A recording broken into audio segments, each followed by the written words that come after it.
നമ്മുടെ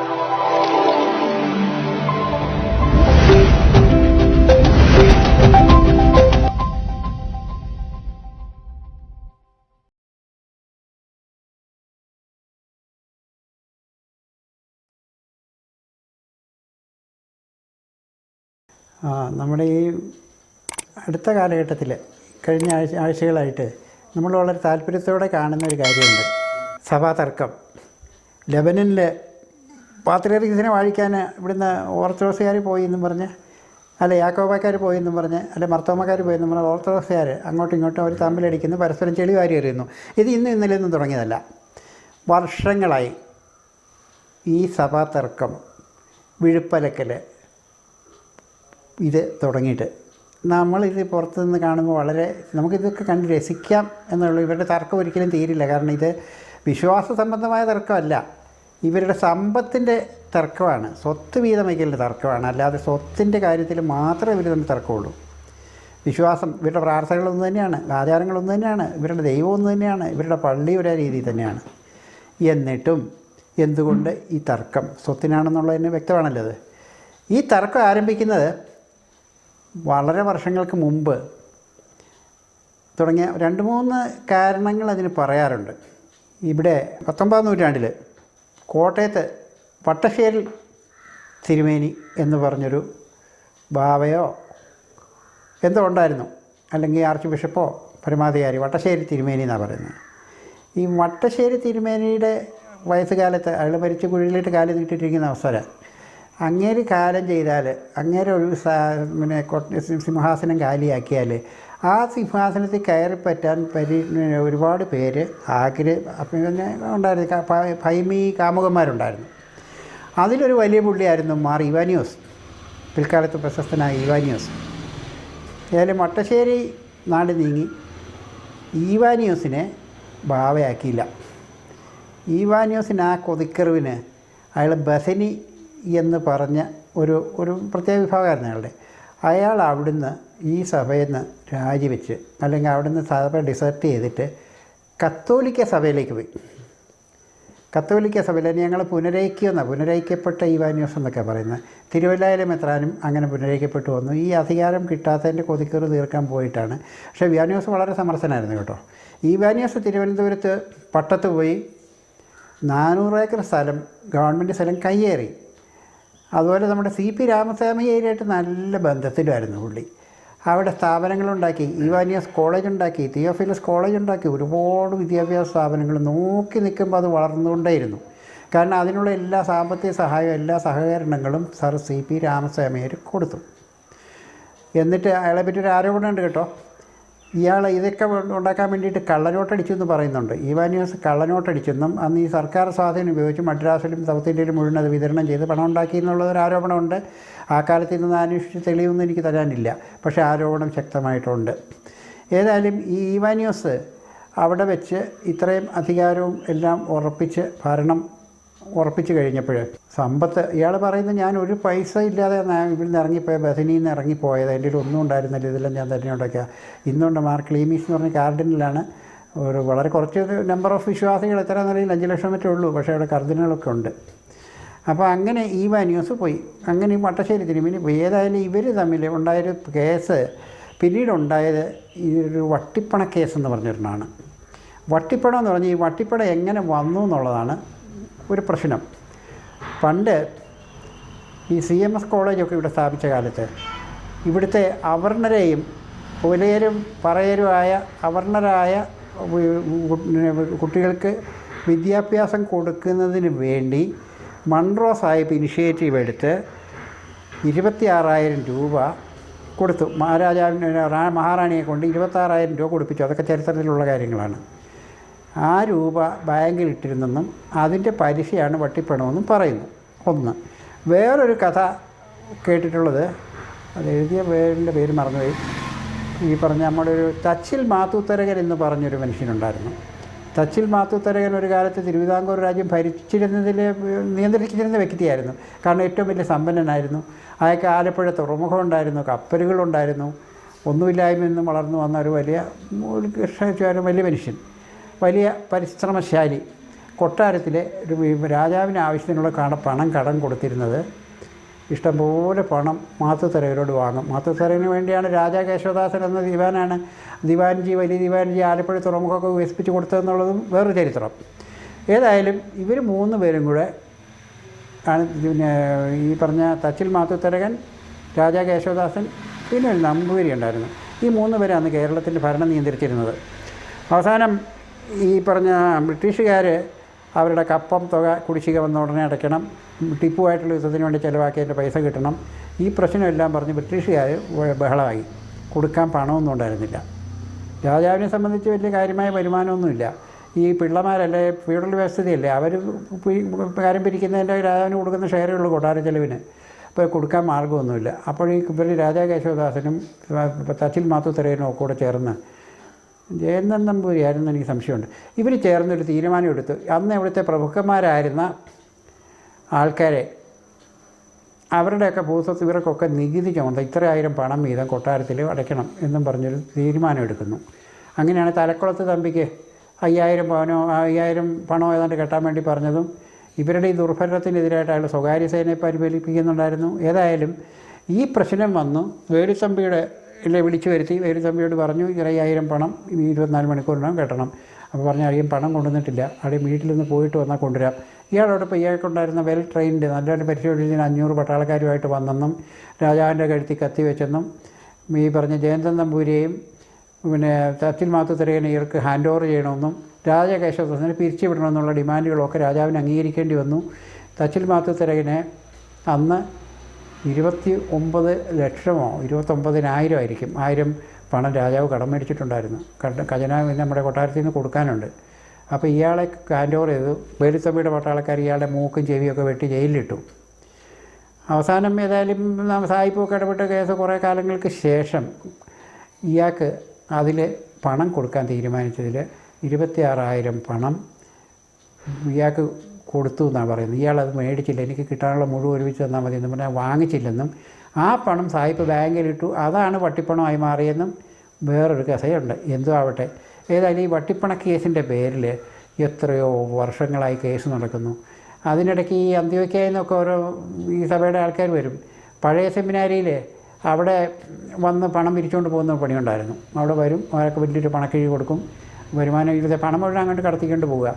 അവിടെ വലിയ ഗുണ്ടകൾ അവിടെ നിന്ന് അവിടെ കൊലപാതകം നടന്ന ചരിത്രമൊക്കെ ഉണ്ട് പഴയ സെമിനാരിയിൽ. ഈ സഭകൾ തമ്മിൽ കൊലപാതകങ്ങൾ നടന്നിട്ടുണ്ട്. പക്ഷേ കോട്ടയത്തെ വൻകിട ഗുണ്ടകളെ അവിടെ താമസിപ്പിക്കുകയും അവർ ഗുണ്ടയെ അവിടെ വെച്ച് കൊല്ലുകയും ചെയ്ത ചരിത്രമൊക്കെ ഉണ്ട് സഭയുടെ തർക്കം.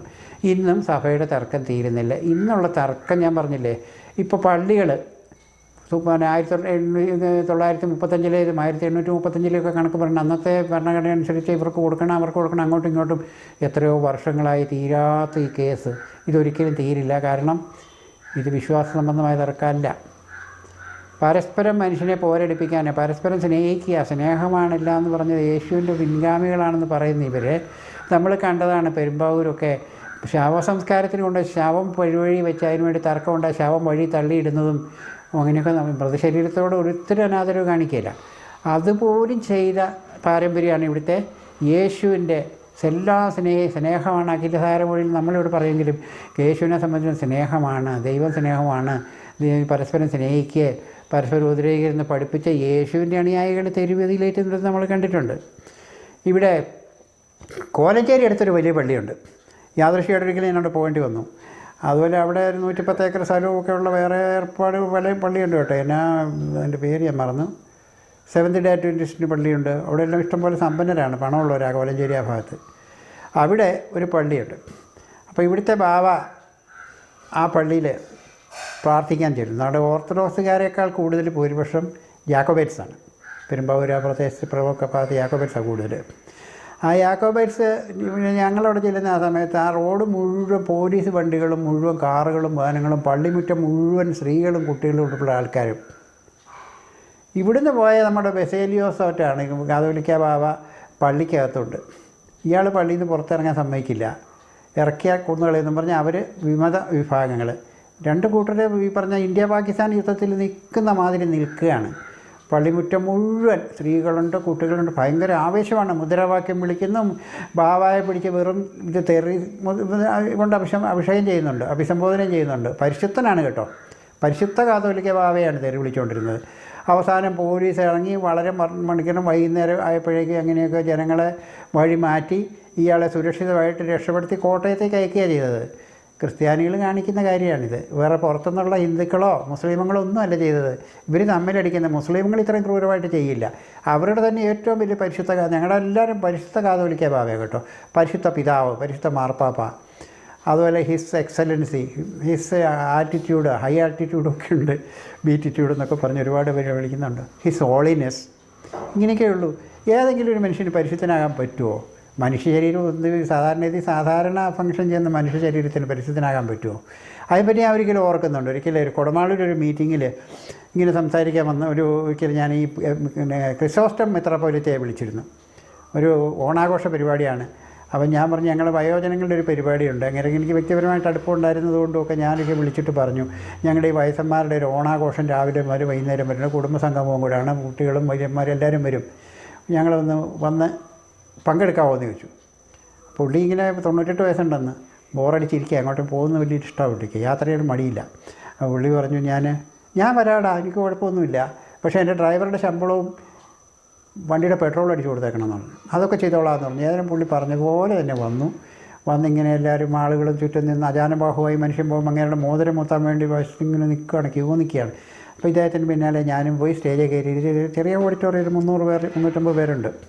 അവിടെ കയറി ഇദ്ദേഹത്തെ ഇരുത്തി സ്വാഗത പ്രസംഗം പറയാനായിട്ട് ഞാനിങ്ങനെ ചെയ്തപ്പോഴേ, ഇതിന് പ്രസക്തിയില്ലാത്തൊരു കാര്യമാണ്, എന്നാലും പ്രസംഗം ചെയ്യാമെന്ന് നോക്കിയപ്പോൾ ഞാൻ ഈ മോതിരം മുത്തിയില്ല. സാധാരണ എത്രാം സ്റ്റേജിലുണ്ടെങ്കിൽ അദ്ദേഹത്തിന് മോതിരം മുത്തിയിട്ട് പോയി അങ്ങനെ അഭിസംബോധന ചെയ്യാനോ പ്രസംഗം തുടങ്ങാൻ പാടുള്ളൂ, ശുഭകർമ്മങ്ങൾ ഇതോടെ ചെയ്യാൻ പാടുള്ളൂ. അപ്പോൾ ഇത് ഞാൻ ചെയ്തില്ല. പകരം ഞാൻ പറഞ്ഞു, ഞാൻ ഇതുവരെ ഒരു മെത്രാൻ്റെ മോതിരം മുത്തിയിട്ടില്ല. ഈ മോതിരം മുത്തുന്നൊരു പ്രാകൃതമായ ദുരാചാരമാണ്, ബ്രിട്ടീഷ് പാരമ്പര്യമാണ്.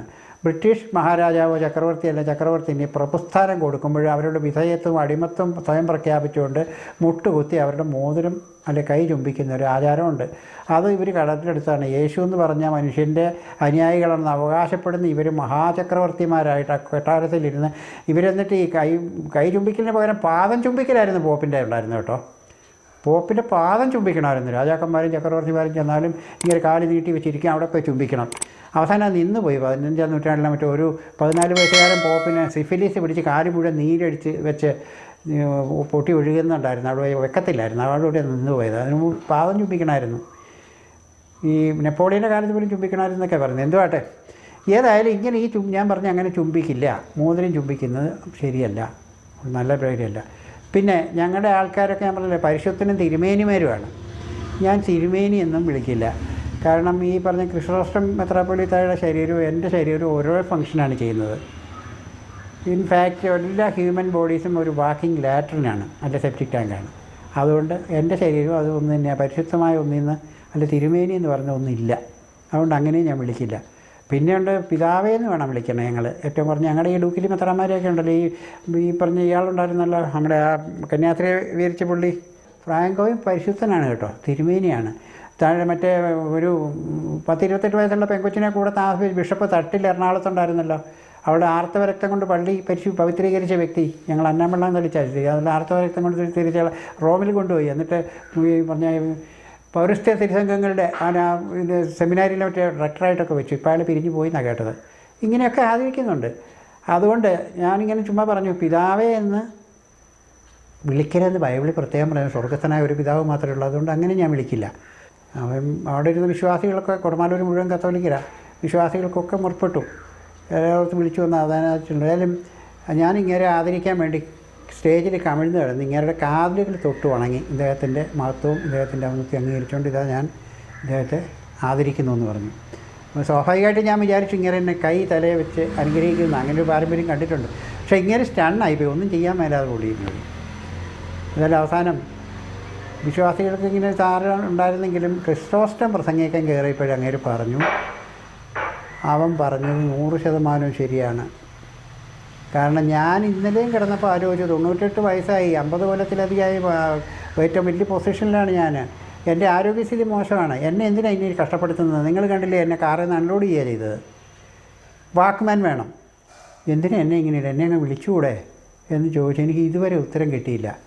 ഇന്ന് അതിൻ്റെ ഉത്തരം കിട്ടി. ഇവൻ്റെ ഒരു സ്വാഗത പ്രസംഗം കേൾക്കാൻ ബാക്കിയുണ്ടായിരുന്നു. ജീവിതത്തിലെല്ലാം പൂർത്തിയായി, ഇനി എനിക്ക് സമാധാനത്തോടെ അങ്ങ് പോകാം. അവൻ പറഞ്ഞ 100 അല്ല 101% ശരിയാണ്. വരുന്നവനും പോകുന്നവനും ഒക്കെ എന്നെ പിടിച്ച് തിരുമേനി എന്ന് വിളിക്കും, ഞാൻ അങ്ങോട്ടും വിളിക്കാം. അത് നല്ല അർത്ഥമൊന്നും അല്ല തിരുമേനിക്ക്. അതങ്ങനെയാണെന്ന് പറഞ്ഞ് അംഗീകരിച്ചൊരു മിത്രാപുരത്തെ ഉണ്ടായിരുന്നു. ഇനി പറഞ്ഞാൽ ഇന്നത്തെ അവന്മാരെ അങ്ങനെ വിളിക്കാൻ പറ്റുമോ? സ്വന്തം മുത്തശ്ശൻ, അപ്പൻ്റെ അപ്പൻ പോലും 35-40 വയസ്സുള്ളവൻ മെത്രാനും കർദിനാളുടെ അടുത്ത് വരുമ്പോഴേ തിരുമേനിന്ന് വിളിക്കണം, മോതിരം ചുംബിക്കണം, പിതാവേന്ന് വിളിക്കണം.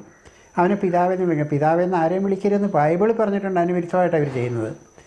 അതുപോലെ തന്നെ ഈ പറഞ്ഞ എല്ലാ ഇപ്പോൾ ഉണ്ടല്ലോ മലങ്കര, പിന്നെ ജ്ഞാനായ ഓർത്തഡോക്സ്, ജ്ഞാനായ സിറിയൻ, അങ്ങനെ ഒരുപാട്. അത് എത്രമാത്രം സഭകളാണ് ഇവിടെ.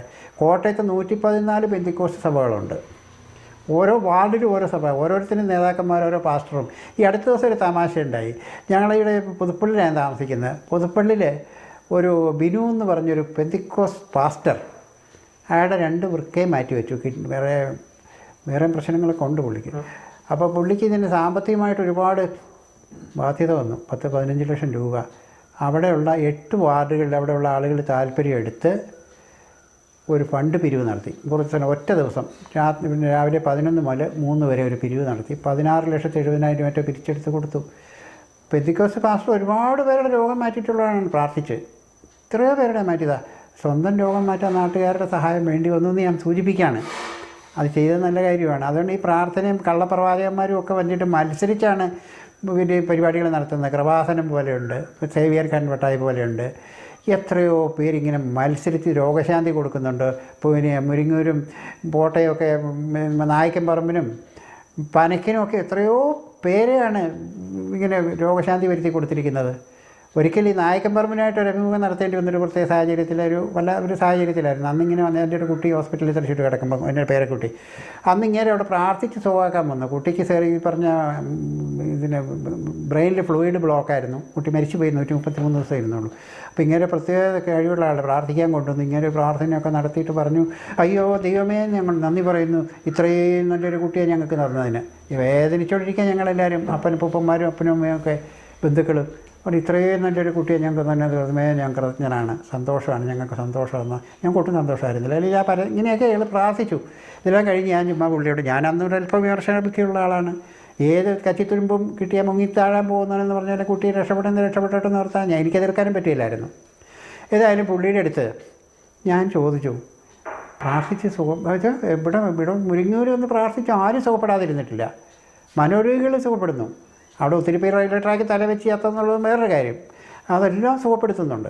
എല്ലാം അങ്ങനെയാണ് ഇങ്ങനെയാണ് എല്ലാം ഗംഭീരമായിട്ട് ഇങ്ങനെ പറഞ്ഞു വന്നു. അപ്പോൾ ഞാൻ ചുമ്മാതെ ചോദിച്ചു, ഈ പോൾ 6-ാമനോ പോൾ 2-ാമനാന്ന് തോന്നുന്നു, അങ്ങേര് പാർക്കിൻസൺസ് പിടിച്ചിട്ട് 10-20 കൊല്ലമായിട്ട് പുള്ളിക്ക് സ്വന്തമായിട്ടൊന്നും ചെയ്യാൻ പറ്റിയില്ല. മുഖം കഴിയാനോ പല്ല് തേക്കാനോ ഭക്ഷണം കഴിക്കാനോ പറ്റില്ല. അങ്ങേരെ ഇങ്ങനെ കോരി കൊടുത്തിട്ട് കഴിക്കുന്നു. നിങ്ങളെപ്പോഴും പോകുന്നതല്ലേ വത്തിക്കാനിലുമൊക്കെ പോയിട്ട് ആ രോഗമൊന്ന് മാറ്റി കൊടുത്തുകൂടെ? അദ്ദേഹത്തിൻ്റെ പാർക്കിൻസൺസ് ഒന്ന് മാറ്റി കൊടുത്തുകൂടെ? നിങ്ങളിവിടെ വന്ന് എല്ലാവരും 100% നിങ്ങൾ സുഖപ്പെടുത്തുന്നുണ്ട്. അപ്പോൾ പോപ്പിൻ്റെ അസുഖം, പക്ഷേ അതിന് 6 മാസം മുമ്പാണ് കേട്ടോ. ഈ നായികൻ ബർമൻ അമേരിക്കയിൽ പോയി ഒരു ട്യൂമർ ഓപ്പറേഷൻ കഴിഞ്ഞ് വന്നു അമേരിക്കയിൽ നിന്ന്. അയാളുടെ രോഗം അയാൾക്ക് പ്രാർത്ഥിച്ച് മാറ്റാൻ പറ്റിയില്ല. എന്തുവാട്ടെ. അപ്പോൾ പുള്ളി എന്നോട് പറഞ്ഞ മറുപടി ഏറ്റവും തമാശ, പോപ്പിൻ്റെ രോഗം മാറ്റാൻ പ്രാർത്ഥന കൊണ്ട് സാധിക്കാത്തൊന്നുമില്ല, ദൈവത്തിന് അസാധ്യമായ യാതൊന്നുമില്ല. പക്ഷേ പോപ്പത് സ്വയം ചോദിച്ച് വാങ്ങിയതാണ് ദൈവത്തോട്. ഈ ലോകത്തിലെ കഷ്ടപ്പാടുകളും പ്രീരതകളും മറ്റുള്ളവർ അനുഭവിക്കുന്നത് എന്താണെന്ന് സ്വയം അനുഭവിച്ചറിയാൻ വേണ്ടി പോപ്പ് ചോദിച്ച് ദൈവത്തിൽ നിന്ന് വാങ്ങിയതാണ്. അതുകൊണ്ടത് മാറ്റാൻ പോപ്പ് സമ്മതിക്കില്ല, അല്ലെങ്കിൽ അവർ മാറ്റിക്കളഞ്ഞിന്. ഇതാണ് ഇന്ന് പറയുന്നത്. ഇതുകൊണ്ട് ഈ മത്സരിച്ച് രോഗം മാറ്റുന്നവരെയൊക്കെ ഓർക്കുമ്പോൾ പുച്ഛം തോന്നാറുണ്ട്. ഇത് വിശ്വസിക്കുന്ന കുറേ പേര്. ഇവിടെ കൃപാസനത്തിലെ പേപ്പർ അരച്ച് കിടക്കി കുടിച്ച് എത്രയോ പേർക്ക് വന്ധ്യകളായി എത്രയോ സ്ത്രീകൾക്ക് ഗർഭം ഉണ്ടായിരിക്കുന്നു. എത്രയോ ഫൈബ്രോയിഡ് ഗ്രോത്തുകൾ അപ്രത്യക്ഷമായിരിക്കുന്നു. എത്രയോ ക്യാൻസർസ് ഗ്രോത്തുകൾ അപ്രത്യക്ഷമായിരിക്കുന്നു. എത്രയോ പേരുടെ ഈ പേപ്പർ വിരിച്ച് നിലത്ത് കിടന്നിട്ട് കൃപാസനം പത്രം വിരിച്ച് കിടന്നിട്ട് അവൻ്റെ നടുവേദന പോയിരിക്കുന്നു. എത്രമാത്രം ആയിരക്കണക്കിന് ആളുകൾക്ക് രോഗശാന്തി വന്നുകൊണ്ടിരിക്കുന്നു. എന്നിട്ടും കൃപാസനത്തിന് ഈ തട്ടിപ്പിനെ അംഗീകരിച്ച് പോകാൻ വേണ്ടി ആളുകൾ വരുന്നുണ്ട്. ഇവർക്ക് വലിയൊരു നെറ്റ്വർക്കുണ്ട്, പബ്ലിസിറ്റി. ഇവിടെ ആലപ്പുഴ പ്രഭാഷണം നടക്കുന്ന അവിടുത്തെ വിവരങ്ങൾ, അത്ഭുത രോഗശാന്തി മുഴുവൻ അമേരിക്കയിലും ഇറ്റലിയിലും ഫ്രാൻസിലും ഒക്കെ അറിയാം. ഈ മദർ തെരേസയുടെ വേണ്ടിയിട്ട് വിശുദ്ധയാക്കി, അത് 10 വർഷം കൊണ്ട് വിശുദ്ധയാക്കി കേട്ടോ. അത് വളരെ വാർ ഫുട്ടിങ്ങിലാണ് അങ്ങനെ ആക്കിയത്. പെട്ടെന്ന് കൂടുതൽ കാലം പോയാൽ ചിലപ്പം വല്ല പ്രശ്നങ്ങളുണ്ടാവുമോ ഇല്ല എന്നുള്ളതിന് പേടിയുണ്ടായിരുന്നിരിക്കും. അതിൽ വേറൊരു പോപ്പിനെ ഈയിടെ എങ്ങനെ 10 കൊല്ലത്തിനുള്ളിൽ വിസിറ്റ്, അല്ലെങ്കിൽ 200 കൊല്ലവും 300 കൊല്ലവും ഒക്കെ ആകാം. ചാവറയൊക്കെ എത്ര കൊല്ലം കൊണ്ടാക്കിയത്? 100 കൊല്ലത്തിന് ഇപ്പുറം എങ്കിലും മിനിമം കാലാവധി എടുക്കും അത്ഭുത രോഗശാന്തിയൊക്കെ. ഈ സിസ്റ്റർ ഈ പറഞ്ഞ നമ്മുടെ മദർ തെരേസയുടെ വിശുദ്ധയാക്കാൻ വേണ്ടി 2 മെഡിക്കൽ സയൻസിന് സുഖപ്പെടുത്താൻ പറ്റില്ല എന്ന് അംഗീകരിച്ച 2 രോഗങ്ങൾ മാറിയതായിട്ട് മെഡിക്കൽ വിദഗ്ധരുടെ സർട്ടിഫിക്കറ്റ് വേണം. ഈ എണ്ണം പ്രാർത്ഥിച്ച് മദർ തെരേസയുടെ അനുഗ്രഹത്തെ രോഗം മാറിയെന്ന്, അൽഫോൻസാമയുടെ അനുഗ്രഹത്തെ രോഗം മാറിയെന്ന്, അല്ലെ ആരുടെ അവരുടെ പേരിൽ ഇങ്ങനെ മാറിയെന്നുള്ളതിന് 2 സോളിഡ് എവിഡൻസ് വേണം. അവിടെ ഈ പറഞ്ഞ പോലെ ഡെവിൾസ് അഡ്വക്കേറ്റ് എന്ന് പറഞ്ഞ് വക്കീലൊക്കെ ഉണ്ട് കേട്ടോ. നമ്മുടെ കോടതിയിൽ പ്രോസിക്യൂഷനും പ്രതിഭാഗവും ഇല്ലേ, അതുപോലെ ഇരുന്ന് വാദിക്കും. പ്രോസിക്യൂഷൻ പറയും ഇതിങ്ങനെയാണ് സംഗതി, മദർ തെരേസയുടെ അസുഖം ഇതുകൊണ്ട് ലോകത്ത് ഇത്ര പേര് രക്ഷപ്പെട്ടിട്ടുണ്ട്, ഇത്ര പേര് സ്വർഗത്തിൽ പോയിട്ടുണ്ട്, ഇത്ര പേര് രോഗം പോയിട്ടുണ്ട്. അപ്പോൾ എതിർവശം പറയാം അത് ശരിയല്ല, അത് കണക്കുകൾ തെറ്റാണ്, നിങ്ങൾ പറഞ്ഞ 99 പേര് പോയിട്ടില്ല, 98 പോയുള്ളൂ, അങ്ങനെ വാദിക്കുള്ളൂ. അവർ പോയില്ലെന്ന് പറയില്ല. 98 പേരെന്ന് നിങ്ങൾ പറഞ്ഞത് ശരിയല്ല, 97 പേരേ പോയിട്ടുള്ളൂ, ഇങ്ങനെ അവർ വാദിക്കും. അതുപോലെ ഇതിന് വേണ്ടി 2 തെളിവ് വേണമല്ലോ. ഞാൻ പറഞ്ഞില്ലേ, ഒരിക്കലും രോഗം സുഖമാകില്ലാത്ത രോഗം ഭേദപ്പെട്ടതിൻ്റെ വ്യക്തമായ 2 തെളിവ് അവരവിടെ അടുത്തൊന്നുമില്ല. ദക്ഷിണാഫ്രിക്കയിൽ നിന്നാണ് 2 പേരെ തെളിവായിട്ട് കൊണ്ടുവന്നിരിക്കുന്നത്. ദക്ഷിണാഫ്രിക്കക്കാരികൾ 2 നീഗ്രോ സ്ത്രീകളാണ്. അവരുടെ പ്രശ്നങ്ങളെല്ലാം പ്രാർത്ഥന മദർ തെരേസ അവർ കേട്ടിട്ടും ഉണ്ടാവില്ല. നമുക്കാർക്കും പോയി വെരിഫൈ ചെയ്യാനും പറ്റില്ല. സൗത്ത് ആഫ്രിക്കയിലെ നീഗ്രോകളെ പോയി കണ്ട് വെരിഫൈ ചെയ്യാൻ പറ്റും, അന്വേഷിക്കാൻ പറ്റുമോ? ആർക്കും അന്വേഷിക്കാൻ പറ്റാത്തത്ര വിദേശത്താണ് ഇവരുടെയൊക്കെ സാക്ഷികൾ. കാരണം ലോകം മുഴുവൻ ഇവരുടെ പ്രശസ്തിയുണ്ട്, ലോകം മുഴുവനുള്ളവരും അവരെ അറിയുന്നുണ്ട്, അവരുടെ മധ്യസ്ഥം പ്രാർത്ഥിക്കുന്നുണ്ട്, അവിടെ ഏത് കോർണറിലും ഇവർ രോഗം സുഖപ്പെടുത്തി കൊടുക്കുന്നുണ്ട്. ഇങ്ങനെയുള്ള പ്രചരണങ്ങൾ ഇവരെ അഴിച്ചുവിടും. ഇടക്കാലത്ത് ഈ കഞ്ഞിക്കോട് എന്ന് പറഞ്ഞ സ്ഥലത്ത് പാലക്കാട് ഒരു ജപമാല റാണി ഉണ്ടായിരുന്നു. ഒരു തമിഴൻ പ്രീമിയർ സ്പിന്നിങ് മില്ലിൽ ജോലി ചെയ്യുന്ന ഒരുത്തൻ്റെ മകൾ, അവൾക്കിങ്ങനെ മാതാവ് പ്രത്യക്ഷപ്പെടുകയും അതിനൊക്കെ ഞാൻ നോക്കുന്നുണ്ട്. ഞാനവിടെ അടുത്ത് താമസിച്ച് ജോലി ചെയ്യുന്ന ആളാണ്, ഞാനറിഞ്ഞില്ല. പക്ഷേ അതിന് തമിഴ്നാട്ടിൽ നിന്ന് വടക്കേ മലബാറിൽ നിന്ന് ഇപ്പോൾ കൃപാസനത്തിൽ ഇങ്ങനെ വരുന്നുണ്ട്. കണ്ണൂറും കാസർഗോഡിൽ നിന്നും ദിവസം 4-5 ലക്ഷറി കോച്ചിൽ ആളുകൾ വന്നുകൊണ്ടിരിക്കുന്നത്. ഇങ്ങനെ ആളുകൾ, ഇവർക്ക് പബ്ലിസിറ്റി മീഡിയ ഇവരുടെ ഭയങ്കരമാണ്. അവരെപ്പറ്റി ലോകത്തെല്ലാം ഇവിടെ നമ്മളെ മദർ തെരേസ നമ്മളറിയുന്നേക്കാളും BBC-യിലൊക്കെ പറഞ്ഞ ഡോക്യുമെൻ്ററികൾ എന്തെല്ലാം കാര്യങ്ങൾ വന്നു. ലോകം മുഴുവൻ ഇവരുടെ പബ്ലിസിറ്റി കൊടുക്കാൻ ഇവർക്ക് സൗകര്യമുണ്ട്. അത് ശരിക്കും ഇവർ ഉപയോഗിക്കുന്നുണ്ട്. ഇവിടെ ഈ പറഞ്ഞ കോട്ടയത്ത് പുതുപ്പള്ളിയിൽ അല്ലെ പാലായിൽ ഈ നടന്ന അത്ഭുതം പാലാക്കാരറിയുന്നതിന് മുമ്പ് വത്തിക്കാനിലറിയും, അമേരിക്കയിലറിയും, ഫ്രാൻസിലറിയും, സ്പെയിനിലറിയും. അവിടെയായിട്ടാണ് ആദ്യം അറിയുന്നത്. അവിടെ അങ്ങനെ നടന്നു, ഇവിടെ നടന്നു. പണ്ട് കേട്ടിട്ടില്ലേ കൊയിനയിൽ ആ വലിയ ഭൂകമ്പം ഉണ്ടായി, അണക്കെട്ട് തകർന്ന് വെള്ളം തുറന്നപ്പോൾ ഇന്ത്യക്കാരറിയുന്നതിന് മുമ്പ് അമേരിക്കയിൽ നിന്ന് അറിഞ്ഞ് അവർ വിളിച്ച് പറഞ്ഞ് ഇവിടെ അറിയുന്നത് അവരുടെ പ്രളയം നടന്നു മുങ്ങിപ്പോയത് കൊയിനയിൽ. കാരണം അവരുടെ കമ്മ്യൂണിക്കേഷൻ സിസ്റ്റം അത്രയും ഡെവലപ്ഡ് ആയിരുന്നു, സാറ്റലൈറ്റുകളുണ്ടായിരുന്നു, അവരതെല്ലാം പിക്കപ്പ് ചെയ്തെടുത്തു. എന്ന് പറഞ്ഞ പോലെയാണ് ഈ കത്തോലിക്ക സഭയ്ക്ക് ഇത്രയേറെ വലിയൊരു നെറ്റ്വർക്കുണ്ട്. ഏത് കോർണറിൽ എവിടെ എന്ത് സ്റ്റാറ്റസ് നടന്നാലും ഇവർ സ്വീകരിക്കും. അതല്ല, പക്ഷേ ഈ കേസുകളുടെ കാര്യത്തിൽ മാത്രം എന്തുകൊണ്ട് ഇത് ചെയ്യുന്നില്ല? ഈ പള്ളി കേസിനെ പറ്റിയായിരുന്നില്ല നമ്മുടെ വിഷയം. പള്ളി കേസിൽ ഈ 2 പേരും കൊലയ്ക്ക് നിൽക്കുകയാണ്. 2 പേരും എപ്പോൾ അവസരം കിട്ടിയാലും അങ്ങോട്ടും ഇങ്ങോട്ടും കൊല്ലാൻ നിൽക്കുന്ന ഈ ജനങ്ങളെ ഒന്ന് സമാധാനിപ്പിക്കാനും സ്നേഹിക്കാനും സ്നേഹത്തിൻ്റെ ബാലപാഠങ്ങൾ പഠിപ്പിച്ചു കൊടുക്കാനും എന്തുകൊണ്ട് ഈ പറഞ്ഞ പരിശുദ്ധ കാതോലിക്ക ബാബാമാരും പരിശുദ്ധ പിതാക്കന്മാരും തയ്യാറാവുന്നില്ല? ഇതിലൊക്കെ ഓരോരുത്തർക്കും ഓരോ വിഭാഗത്തിൻ്റെ ആളുകളും പോകുമ്പോൾ യാക്കോബായക്കാരുടെ ചെല്ലുമ്പോഴും പോപ്പ് സ്വീകരിക്കുന്നുണ്ട്, ഇരുത്തി സംസാരിക്കുന്നുണ്ട്. ഓർത്തഡോക്സുകാരെ ചെല്ലുമ്പോഴും സമാനമായ രീതിയിൽ പെരുമാറുന്നുണ്ട്. എന്നാൽ ഇവരെ എന്തുകൊണ്ടൊന്ന് പറഞ്ഞ് രമ്യതപ്പെടുത്തിക്കൂടാതെ ക്രിസ്ത്യൻ സമൂഹത്തിന് നാണക്കേടാൻ എന്തുകൊണ്ട് പറഞ്ഞുകൂടാ? കാരണം ഇവർക്കിത് വേണം, എങ്കിലേ ഇവർക്ക് ഈ വിശ്വാസികളെ നിലനിർത്താൻ പറ്റൂ. ഈ തർക്കവും വഴക്കും വയ്യാവലിയും ഉണ്ടെങ്കിൽ ഈ സംഗതികൾ സ്ട്രോങ് ആകുള്ളൂ, ആവേശം കൂടുള്ളൂ. അപ്പോൾ അധികാരം പിടിച്ചിട്ട് പറ്റാനുള്ള ആവേശം നിലനിർത്തണമെങ്കിൽ ഈ തമ്മിലടി വേണം. ഇപ്പം നിസ്സാര രാജ്യങ്ങൾ തമ്മിൽ എങ്ങനെയാണ്? ഇപ്പോൾ പാകിസ്ഥാൻ ബലൂചിസ്ഥാനിൽ ഇപ്പോൾ ട്രെയിൻ മോഷ്ടിച്ചതൊക്കെ നിങ്ങൾ കേട്ടു. അവിടെ ഫ്രിക്ഷനൊക്കെ ഉണ്ടാക്കിയാലേ രാജ്യത്തിന് കെട്ടുറപ്പ് ഉണ്ടാക്കാൻ പറ്റുള്ളൂ. ഇന്ത്യയും പാകിസ്ഥാനും തമ്മിലൊരു അതിർത്തി തർക്കം ഉണ്ടായെങ്കിൽ ഇവിടുത്തെ ഞങ്ങൾക്ക് രാജ്യസ്നേഹം പതഞ്ഞു പോകുള്ളൂ. എല്ലാ രാജ്യത്തും ഇതൊക്കെ തന്നെയാണ്. അതിൻ്റെ രാജ്യസ്നേഹം ഉണ്ടാകണമെങ്കിൽ ശത്രുരാജ്യം വേണം, ഒരു ശത്രു വേണം. ആ ശത്രു ഇല്ലെങ്കിൽ പറ്റില്ല. യാക്കോബായക്കാരൻ ഓർത്തഡോക്സ് ശത്രു വേണം, ഓർത്തഡോക്സുകാരൻ യാക്കോബായ ശത്രു വേണം. ഈ സ്നേഹിക്കാൻ പഠിപ്പിച്ച യേശു അവിടെയൊന്നുമില്ല. ഈ സഭകളിലൊന്നും ഈ പറഞ്ഞ ഒരു സഭയിൽ യേശു ഇല്ലല്ലോ. യേശു സഭയൊന്നും സ്ഥാപിച്ചുമില്ല. ഈ ക്രിസ്തുവിൻ്റെ കേട്ടോ സഭ. ഇപ്പോൾ കോൺസ്റ്റൻറ്റൈൻ ഉണ്ടാക്കിയ ക്രിസ്തു, കോൺസ്റ്റൻറ്റൈനെ സൃഷ്ടിച്ചെടുത്ത ക്രിസ്തു. അതിൽ ക്രിസ്തു എന്ന് പറഞ്ഞാൽ ജനിച്ചിട്ടില്ല. ക്രിസ്തു എന്ന് പറഞ്ഞ ലോകത്തിൽ അങ്ങനെ ഒരാളും ജന്മം കൊണ്ടിട്ടേ ഇല്ല. അങ്ങനെയൊക്കെ സൃഷ്ടിച്ചെടുത്ത 4-ാം നൂറ്റാണ്ടിലാണ്. 4-ാം നൂറ്റാണ്ട് വരെ യേശുവിൻ്റെ അല്ലെങ്കിൽ ഈ ക്രിസ്തു ഉണ്ടായിരുന്നില്ല. അതുപോലെ യേശു ദൈവമാണെന്ന് ആരും പറഞ്ഞിട്ടില്ല 4-ാം നൂറ്റാണ്ട് വരെ. യേശു ഇൻകാർണേഷനാണ് ക്രിസ്തു എന്ന് പറഞ്ഞുണ്ടാക്കിയത് ഇവരാണ്. പൗലോസ് പോലും യേശു ദൈവമാണെന്ന് പറഞ്ഞിട്ടില്ല. പൗലോസാണല്ലോ ഫ്രോഡ് അപ്പസ്തോലായിരുന്നു. എല്ലാ ഫ്രോഡും എല്ലാ കൃത്രിമവും എല്ലാ ഗൂഢതന്ത്രങ്ങളും ഉണ്ടാക്കിക്കൊണ്ടുവന്ന് യേശുവിനെ പിടിച്ച് ദൈവപുത്രനാക്കിയതൊക്കെ പുള്ളിയാണ്. ദൈവമാണെന്ന് പറഞ്ഞില്ല, ദൈവപുത്രനാന്ന് പറഞ്ഞത്. മരിച്ചിട്ട് ഉയർത്തെഴുന്നേറ്റെന്നും ഇല്ലാത്ത കള്ള ജാടകൾ, ഇല്ലാത്ത പരമ്പര പിടിത്തരം നിറഞ്ഞ കാര്യങ്ങൾ പറഞ്ഞ് അത് ഫലിപ്പിച്ച ബുദ്ധിമാനായിരുന്നു. നിലനിൽപ്പിന് ആവശ്യമായിരുന്നു പൗളിന്. സെൻറ്റ് പോൾ എന്ന് പറയുന്ന സാവൂൾ. അയാൾ ഒരിക്കലും യേശുവിനെ കൊണ്ട് അയാൾ മുതൽ, കാരണം യഹൂദന്മാരെ കളിപ്പിക്കാൻ വേണ്ടി യേശു ദൈവപുത്രനാണെന്ന് വന്ന അവരുടെ യേശുവിനോടുള്ള യേശുവിൻ്റെ പേരിലുണ്ടായിരുന്ന അത് ഒഴിവാക്കാൻ വേണ്ടി ചെയ്ത വലിയൊരു തന്ത്രമായിരുന്നു അത്. കാരണം യേശു വിപ്ലവകാരിയായിരുന്നു, യേശു ദൈവനിഷേധിയായിരുന്നു, സ്വർഗരാജ്യം ഭൂമിയിൽ തന്നെയാണെന്ന് പറഞ്ഞ ആളാണ്. നിങ്ങളാണ് ദൈവമെന്ന്, ദൈവം നിന്നിൽ തന്നെയാണെന്ന് പറഞ്ഞത്, നിങ്ങളും ദൈവങ്ങളാണെന്ന് പഠിപ്പിച്ച യേശു. അത് വിശ്വസിച്ച് യഹൂദന്മാർ പാവപ്പെട്ടവരായ യഹൂദന്മാർ ഡൗൺ റോഡനായിട്ട് 90% പേരും ഈ വിശ്വാസം ഉണ്ടായ അനുയായികളായിരുന്നു. അപ്പോൾ അവർ പറഞ്ഞ യഹോവയുടെ വിശ്വാസത്തിൽ നിന്ന് അകന്നു പോകുന്നു. ഈ യഹോവ പ്രാന്തന്മാരായ ഒരു ഓർത്തഡോക്സ് വിഭാഗമുണ്ട്. പൗലോസ് സെയിൻറ്റ് പോളിൻ്റെ താസീസ് സെയിൻറ്റ് പോളും അതിൻ്റെ അച്ഛനും ഒക്കെ ഉൾപ്പെടെയുള്ള വൻകിടക്കാരൊക്കെ കൂടി ആലോചിച്ചിട്ടാണ് യഹോവയെ തിരിച്ചു കൊണ്ടുവരണം. യഹോവയെ തിരിച്ചു കൊണ്ടുവരണം. ഇവരെ ഉള്ളിടത്തോളം കാലം നടത്തിയില്ല. യോർദാൻ ദേവാലയത്തിൽ നേർച്ച കാഴ്ചകളിൽ നിന്നു. അതൊരു വേറെ വിഷയമാണ്. അപ്പോൾ ഇവരൊക്കെ കൂടെ എന്ത് ചെയ്തു? പൗലോസ് ആദ്യം ഇവരെ കൊല്ലാൻ വേണ്ടി ലൈസൻസ് എടുത്തുകൊണ്ടുവന്ന് കുറേ പേരെ കൊന്നു, കുറേ പേര് നിരോധിച്ചു, എല്ലാം ചെയ്തു. വിജയിച്ചില്ല. ഒരാളെ കൊന്ന 4 പേര് പുതിയ ആളുകൾ വരികയാണ്. ഒരു രക്ഷയില്ല. അവസാനം ഇതിനകത്ത് നുഴഞ്ഞു കയറി തന്ത്രപൂർവ്വം ഇയാൾ യേശുവിനെ പിടിച്ച് ദൈവപുത്രനാക്കി, ദൈവം നേരിട്ട് അവതരിച്ചതാണ് എന്ന് പറഞ്ഞ്, നിങ്ങളുടെ ഈ യേശു എന്ന് പറഞ്ഞവൻ ചില്ലറക്കാരനല്ല, ദൈവപുത്രനാണ്. ദൈവം അവനോട് കൂടെ ഉണ്ടായിരുന്നു. അവൻ ദൈവമൊന്നും പഠിപ്പിച്ചില്ല. അതുകൊണ്ട് ഇവരെ തണുപ്പിക്കാൻ വേണ്ടി, എന്നിട്ടത് വിജയിച്ചില്ല. 68 AD 68 അവിടെ ഈ പറഞ്ഞ റോമൻ പട്ടാളം വന്ന മുഴുവൻ ചുട്ടുകരിച്ചു മുഴുവനും. അതൊക്കെ വേറൊരു കാര്യം. ഏതായാലും പൗലോസിൻ്റെ തന്ത്രം ഇതായിരുന്നു, യഹൂദന്മാരെ യഹോവയുടെ അണിയിലേക്ക് തിരിച്ചു കൊണ്ടുവരണം. യഹോവയെ പിടിച്ച് പിതാവായ ദൈവമാക്കി. യഹോവയുടെ പുത്രനല്ലേ നിങ്ങളുടെ ഈ യേശു പുത്രനായിരുന്നു, യഹോവയാണ് അപ്പൻ.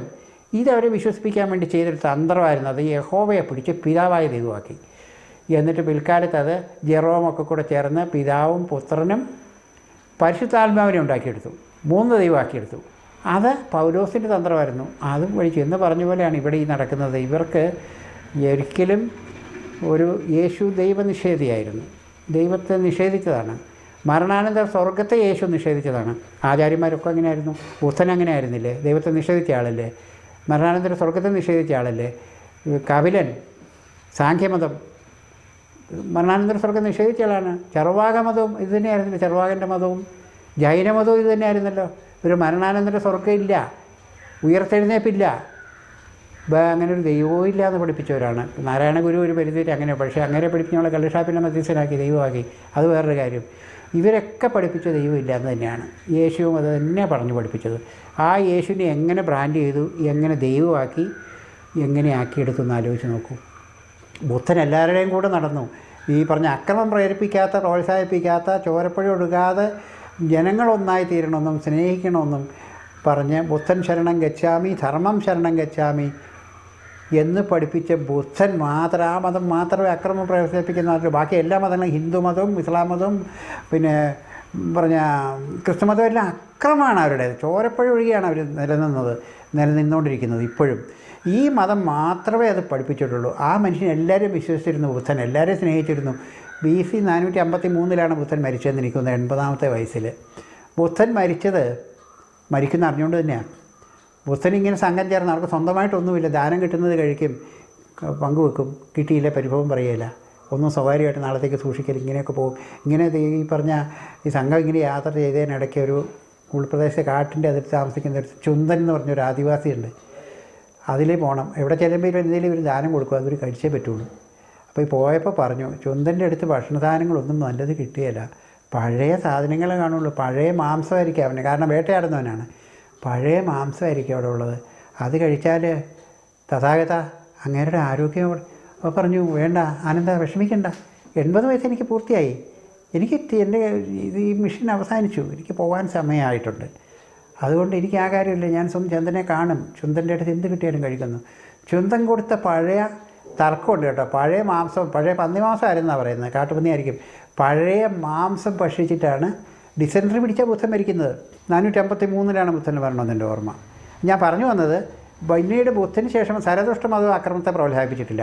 ബാക്കി വന്ന എല്ലാ മതങ്ങളും രക്തത്തിൽ കുളിച്ച് രക്തപ്പുഴയിലൂടെ മനുഷ്യ ശിരസുകൾ വെട്ടി അറിഞ്ഞറിഞ്ഞറിഞ്ഞറിഞ്ഞ് ഇന്നും തുടരുന്നു, മഹായുദ്ധങ്ങളുണ്ടാക്കുന്നു, എല്ലാം ചെയ്താണ് ഈ മതങ്ങൾ നിലനിൽക്കുന്നതും ഇതുവരെ വളർന്നു വന്നതും. ഒരു മതവും മനുഷ്യനെ സ്നേഹിക്കാൻ പഠിപ്പിച്ചിട്ടില്ല, പരസ്പരം സ്നേഹിക്കാൻ പഠിപ്പിച്ചിട്ടില്ല. ഇവരുടെ പ്രമാണരേഖകളിലുണ്ട്, നിങ്ങൾ പരസ്പരം സ്നേഹിക്കുവിൻ, ശത്രുക്കളെ, അതൊക്കെ പഠിപ്പിച്ച യേശു. പക്ഷേ അത് ഇവർ പ്രാക്ടിക്കലി വരുത്തുന്നുണ്ടോ? എന്താണ് സ്നേഹമെന്ന് ഇവർക്കറിയാവോ? എന്താണ് മനുഷ്യത്വമെന്ന് ഇവർക്കറിയാവോ? ഇതറിയാമായിരുന്നു ഇവർ ഈ അന്ധവിശ്വാസം, ഈ ദൈവങ്ങളുടെ പിന്നാലെ പോകില്ലായിരുന്നു. ഈ ക്രൂരന്മാരായ യഹോവയെ പോലെ, ഇത്രയേറെ ദുഷ്ടനായ ഈ പറഞ്ഞ രക്തരക്ഷസായ യഹോവയെ, അത്രയും ക്രൂരനായ ഒരു ദൈവത്തെ സങ്കല്പിക്കാൻ പറ്റുമോ? അയാൾ സ്വന്തം പ്രജയായിരുന്ന മോസസിൻ്റെ ഭാര്യ സിപ്പോറയും കൊണ്ട് ഇവർ വരുന്ന വഴിക്ക്, സിപ്പോറയും മക്കളും കൂടെ ഇവർ ഒരുമിച്ച് ഇസ്രായേലിലേക്ക് പോകാനവരായിരിക്കും, അയാൾ വരുന്ന വഴിക്ക് ഈ സിപ്പോറ അതിസുന്ദരിയായിരുന്നു. സിപ്പോറയിൽ മോഹം ജനിച്ചു യഹോവയ്ക്ക്. യഹോവ 3 ദിവസം മോസസുമായിട്ട് ദ്വന്ദ്വയുദ്ധം നടത്തി. 3 ദിവസം ദ്വന്ദ്വയുദ്ധം നടത്തി. മോസസും മോശക്കാരനായിരുന്നല്ലോ, നല്ല യുദ്ധക്കാരനായിരുന്നു. ആ യുദ്ധത്തിൽ ഈ മോസസ് തളർന്ന് തോറ്റേക്കെന്ന് തോന്നിയപ്പോഴേക്ക് എന്ത് ചെയ്യുന്നറിയാമോ? സിപ്പോറ മൂത്ത കൊച്ചിനെ ഇങ്ങനെ പിടിച്ചു അടിച്ചു നിർത്തിയിട്ട് ഇവൻ്റെ ലിംഗത്തിൻ്റെ അഗ്രം ചെയ്ത് ചിട്ടു കൊടുത്തു യഹോവയുടെ മുമ്പിൽ. ഞെട്ടിപ്പോയി യഹോവ. എന്നിട്ട് പറഞ്ഞു, നീ എൻ്റെ ആദ്യ മണവാളനാണ്. യഹോവയോട് പറഞ്ഞു, അങ്ങനെയാണ് മോസസിനെ രക്ഷിച്ചുകൊണ്ട് പോകുന്നത്. ബൈബിളിൽ പറഞ്ഞിട്ടുണ്ട് ഈ കാര്യം. സിപ്പോറ ആദ്യജാതൻ്റെ അഗ്രജാതം ചർമ്മം ചെയ്ത് ചെന്നും അത് ആചാരമാക്കി ഞങ്ങൾ ഇന്നും യഹൂദമതവും ബുദ്ധമതവും ഛേദനാചാരം അല്ലെങ്കിൽ അഗ്രചർമ്മ ഛേദന സുന്നത്ത് നടത്തുന്നുണ്ട്. ആ ആചാരം അന്ന് മോസസിൻ്റെ ഭാര്യ സിപ്പോറ യഹോവയ്ക്ക് ചെയ്തു കൊടുത്തതിൻ്റെ ഓർമ്മയ്ക്കായിട്ട് ചെയ്യുന്നതാണ്. ക്രിസ്ത്യാനികൾക്ക് ഇത് വേണമായിരുന്നു കേട്ടോ, യേശുവിനെയും മാറ്റം കണ്ടിച്ചിട്ടുണ്ട്. പക്ഷേ ഇക്കാലത്ത് ക്രിസ്ത്യാനികൾ അത് വേണ്ടെന്ന് വെച്ചു. അത് ഈ പൗലോസ് കാരണമായിരിക്കും ഒരു പക്ഷേ അത് വേണ്ടാന്ന് വെച്ചാൽ, മന്യാധികാരമൊക്കെ വരുമ്പോൾ ഈ ചേലാകർമ്മം വേണ്ട, ചേതനാണ്. യേശുവിനെ ചേതനാചാരം ചെയ്തിരുന്നു. പാരമ്പര്യം അനുസരിച്ച് വേണ്ടതാണ്, എല്ലാ ക്രിസ്ത്യാനിയും സുന്നത്ത് നടത്തേണ്ടതാണ്. യഥാർത്ഥ ക്രിസ്ത്യാനിയാണെങ്കിൽ യേശുവിൻ്റെ അനുയായിയാണ്, യേശു ചെയ്തെന്നല്ലേ പറയുന്നത്.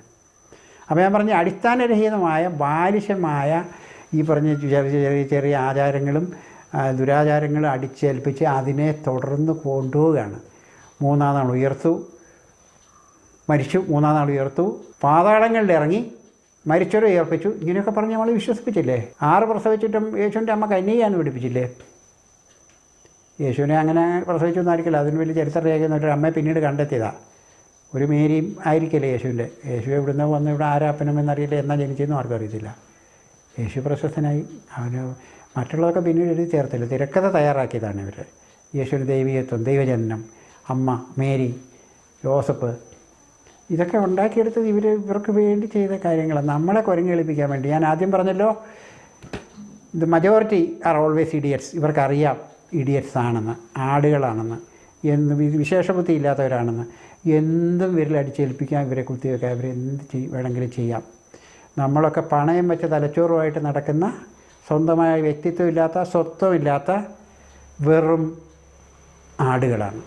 അത് തിരിച്ചറിയുന്നെന്നോ അന്നേ ഈ ലോകം നന്നാവും, മനുഷ്യൻ പരസ്പരം സ്നേഹിക്കാൻ കഴിയും. നമ്മൾ ജനിച്ചതും ജീവിച്ചതുകൊണ്ട് ഈ സമൂഹത്തെ അല്പമെങ്കിലും മെച്ചപ്പെടുത്താൻ കഴിയണമെന്നൊരു ബോധ്യം ഉണ്ടാവണമെങ്കിൽ അങ്ങനെ നമ്മൾ തിരിച്ചറിയണം. നമ്മുടെ സ്വത്വം എന്താണെന്ന് മനസ്സിലാക്കിയാൽ മാത്രമേ സാധിക്കൂ. നിർത്തുന്നു.